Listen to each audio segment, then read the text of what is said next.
when he watched Treasury Secretary Stephen Mnuchin and White House economic advisor Gary Cohn pitch President Trump's tax reform proposal to the press and public yesterday. Former Secretary of the Treasury Larry Summers thought it was bizarre. He couldn't believe that they could suggest losing trillions in revenue with a huge corporate tax cut wouldn't cause a monstrous deficit because it would be miraculously offset by massive economic growth. Summers, who served in Treasury under President Bill Clinton, and has been an advisor to Presidents Reagan and Obama, said he felt embarrassed for Trump's top economic advisors.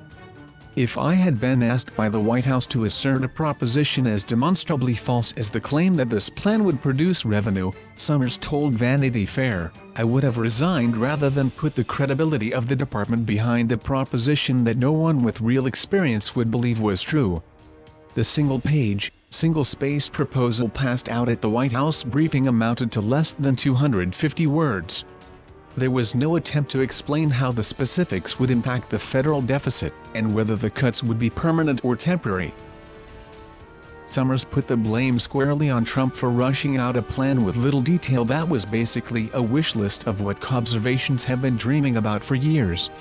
He felt especially bad for Mnuchin, who was being loyal, but he clearly felt not serving himself, his office or the department well.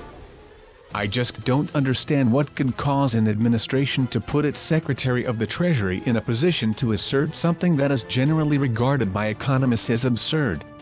Summers said he would have quit rather than embarrass himself and the Treasury Department in that manner. Summers' suggestion that the long-awaited phenomenal tax reform proposal, which Trump has been promising since he was a candidate, was short on details and common sense seems to be backed up by a Bloomberg News report about how it came to be. Last Friday, Trump blurted out a plan to make his new tax plan public, featuring massive cuts on Wednesday, as part of his efforts to show he is doing things in his first 100 days as president, a mark he hits tomorrow. That deadline appears to have been a big surprise for the Treasury Department, where more than 100 staff have been working on the proposal. The Treasury staffers and counterparts from the White House then rushed to prepare a presentation with enough viable talking points to satisfy Trump's expectations, reports Bloomberg, while keeping it open-ended enough to leave room for further consideration. Despite the absence of details, there was an immediate controversy over just how much the plan would make the national debt rise in coming years.